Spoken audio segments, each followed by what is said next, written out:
despised myself and the voices of my accursed human education, and I wished he would come back, my snake, for he seemed to me again like a king in exile, uncrowned in the underworld.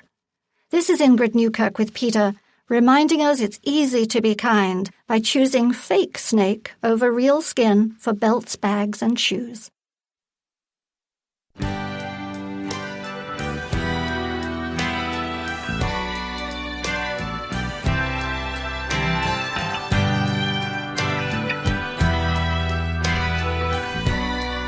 Welcome back to One Life Radio. This is Bernadette with Diamond Gray. I've got Lexi Brinkley, Aviana Barrientos, Beth Reeder-Johnson, and Paige Flink. In studio, we are continuing this talk about domestic violence. Paige Flink is the Chief Executive Officer of the Family Place, the Dallas area's leading organization delivering proven programs that address emotional and physical abuse as well as incest. Through Paige's leadership, the Family Place has become a national model in the delivery of family violence services. Beth Reeder-Johnson is a licensed psychiatric social worker and individual, family, and couples therapist with over 14 years of experience working with children, adolescents, adults, and couples and families. She is also a certified Imago therapist trained to help couples communicate, resolve conflict, and reconnect. You can find Beth Reeder-Johnson at erjcounseling.com. I love both of you women. I love the work that you do, and I thank you so much for being here in studio with us today. As you heard, I mean, I'm pretty passionate about this subject for a lot of reasons, not just for myself, but for all my sisters and brothers out there that have been victims of all kinds of violence. I think it's something that is pervasive and getting worse in our society, and I think talking about it helps to shut it down. Would you agree? I think we have to shine a light on it because still it's normalized in a lot of cultures and a lot of relationships. Absolutely, it is, and it's so wrong on so many different levels.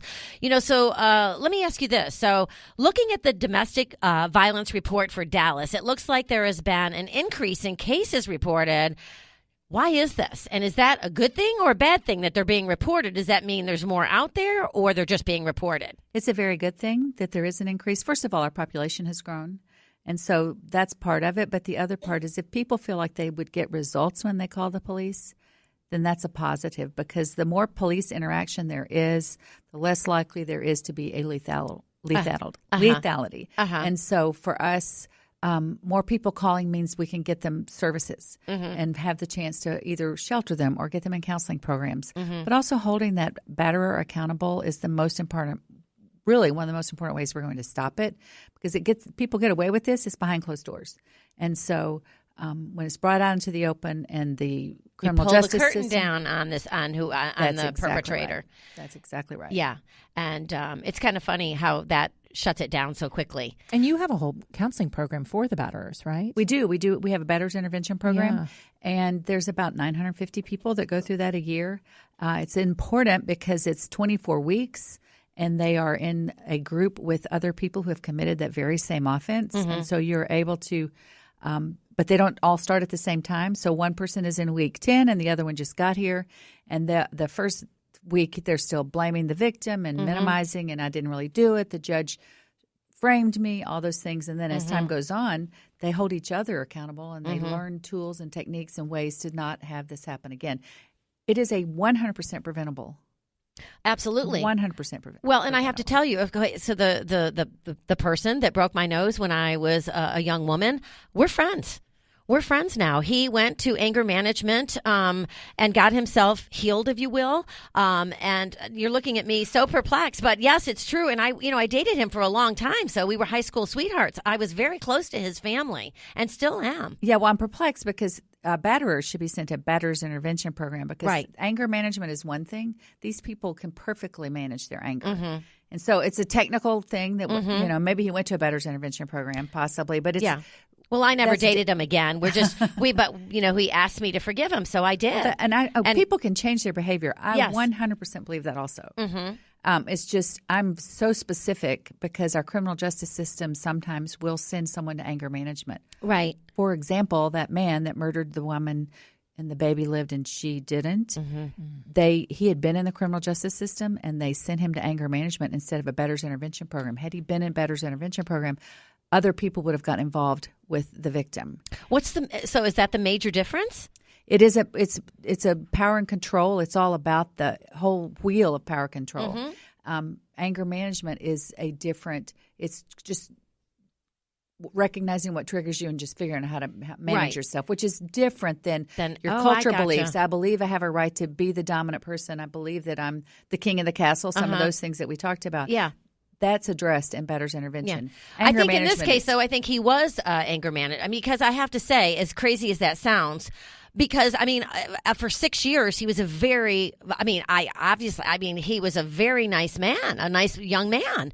You know, he just displayed no violence whatsoever, polar opposite. So, I mean, I'm not the shrink here, but it's interesting to talk about, if nothing else. Yeah, absolutely. You're looking at me perplexed, too. I am. I that's not the normal kind of cycle, as we talked about. Usually it's someone who starts out, I mean, I've heard stories that, he didn't hit me until we were married.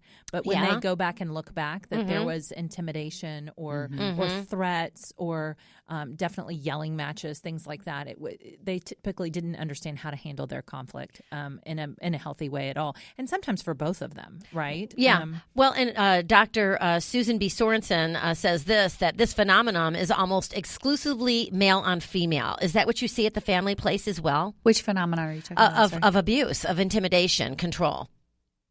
Well, actually, family violence. Actually, no, it's not the only. We actually, what about the gay population? Well, and also we opened a shelter for male victims of domestic violence last year. Yes, and so I have that's why one of the reasons I wanted to talk about it, because all the men that we have right today are all victims of female violence. Right. Oh, okay. And it happens. I actually have a friend that it happened to, and he as well, you know, for years didn't want to even talk about it. You know, he felt comfortable talking with me about it, but it's a dear friend of mine that lives in California, and he was so humiliated and embarrassed as a man to be abused by a woman, and then if you say anything like, you're not, it somehow intimidates your, it emasculates you. That's exactly right. And so the guys we see, a lot of times the woman has used a weapon because she can't physically overpower him. So there is a piece of power and control. She could be the breadwinner for one. So you might have that financial abuse, the verbal abuse, the emotional abuse, all similar. But when a woman is trying to dominate a man, she's more likely to use something. I mean, we hear the frying pan, but that's not.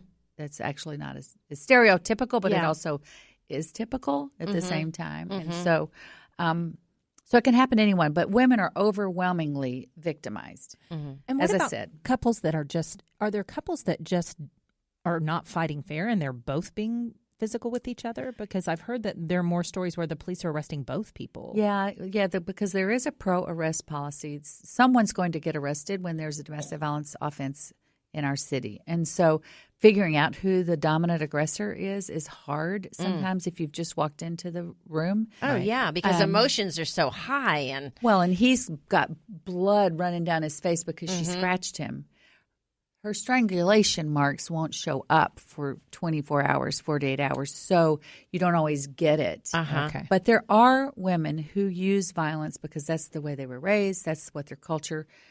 They grew up they had to defend themselves. They grew up in poverty. And so they weren't always able to, that's just how they survived. Yeah. And so if you don't have a healthy communication skill, sometimes violence is what you use, or power or physical domination is what you use to get what you want. Well, and in my case, both times being physically abused, I wasn't expecting it at all.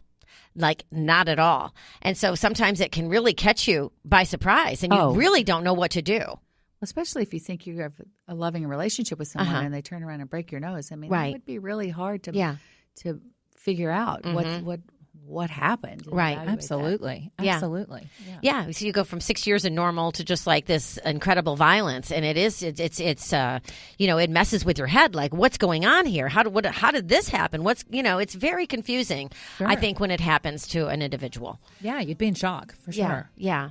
Oh my gosh. We blew through that. Well, we're going to go to break. We've got lots more coming up. Everyone stay tuned. We're going to turn it around here and talk about some positive things like how to rewire your brain, ways to reduce stress and increase increase happiness with Beth Reeder Johnson and Paige Flink. Stay tuned, everyone. You're listening to One Life Radio. Run away, find you a lover, go away somewhere all bright and new. Hey, this is Sean Wells of the International Society of Sports Nutrition. One Life Radio is proud to partner with the ISSN. The ISSN is the world's leading scientific organization dedicated to the science of supplements and sports nutrition. For their latest conferences and events, go to theissn.org. That's the ISSN.org. Hi, everyone. This is Bernadette. Do you know why I love Paleo Magazine? Paleo Magazine was founded with the purpose of providing readers with the information they need to live strong, vibrant, healthy lives. They are dedicated to partnering with leaders in the paleo community to spread the knowledge of ancestral health principles without the influence of big pharma or big agriculture. Paleo Magazine. Follow them on Facebook, Twitter, Pinterest, and Instagram, or visit them at paleomagonline.com. That's paleomagonline.com. Here's the dill pickle. Squatty Potty works. It's awesome. Find yours at your local Bed Bath & Beyond, Amazon, or squattypotty.com. That's squattypotty.com. Sun Warrior believes that plants provide the cleanest and most powerful foods, rich in antioxidants, vitamins, minerals, enzymes, and phytonutrients. Our bodies crave real foods, especially in this age where we heavily process everything we eat, stripping out all of the benefits and nutrition well before we have a chance to even use them. Illuminate your body, mind, and the planet with Sun Warrior. To learn more, visit them at sunwarrior.com. That's sunwarrior.com. Did you know a mother rat will dip her paws into cool water and gently smooth the fur around her infants' faces? The babies put their arms around their mother's neck and pay attention while being bathed. Rats and mice fall in love, risk their lives to save their kids, and giggle when tickled. Evan Walker writes of a mouse who died of shock in a trap. His life was a life fully as real to him as ours is to us. This creature, for all the irritation it may have brought as it scampered through closed closets or up some crevice in a wall, was as precious as you or I. He was not a machine that breaks and fails. He felt. His was consciousness, full and real and fragile and precious. This is Ingrid Newkirk with Peter, reminding us that it's easy to be kind, perhaps by not using glue traps.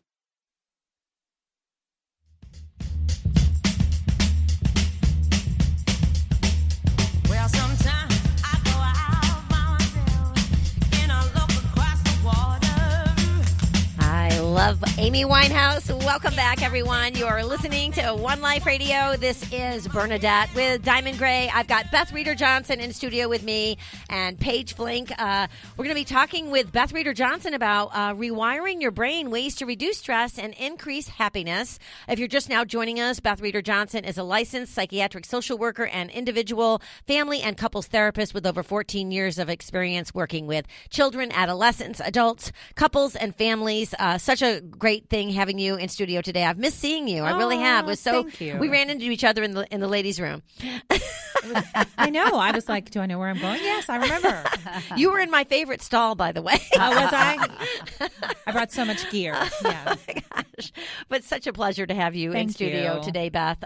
We're talking about rewiring your brain and ways to reduce stress and increase happiness. So what does it mean to actually rewire your brain? So when I was in grad school years ago, long time ago, they made it seem, or at least what the education that I received was that most people are kind of finished by the time they're 5 years old.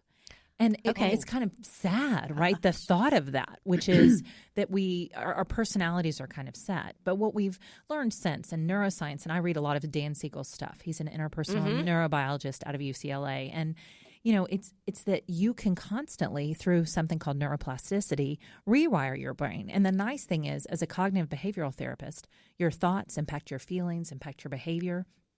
And so if you can kind of learn to be aware of your own thoughts, it takes a little while to realize the thoughts that I'm having in my head are my perspective on reality. They're just one piece of my mind's experience. It's not the truth. And for some people, just that information, and that's why I love